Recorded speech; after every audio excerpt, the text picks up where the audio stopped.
In this video, I'm going to be showing you how you can make a Snapchat shortcut. This would be a fairly recent update from Snapchat and it's pretty cool. So I'll show you how it works. So if I go ahead and take a snap and then I tap on the blue send button at the bottom right, I would normally have to go in and select each friend that I want to send it to one by one.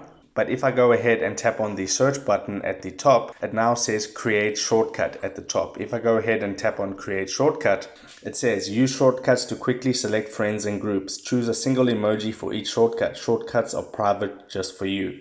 So if I go ahead and select an emoji for this specific group of friends, so I'll just select this emoji and then I select the friends I want to send them to in the shortcut. So I'll just select 2 friends and then you just have to tap on create shortcut. Now the shortcut is created, and now when you take a snap and you see that little emoji right at the top underneath the search bar, you can tap on it and then you can go ahead and select the friends that you want to send it to straight from the shortcut, and then you can go ahead and push the blue send button and those snaps will be delivered to those friends. So that is how you create a shortcut on Snapchat. If this video helped you out, make sure to hit the like button and subscribe for more. Take care.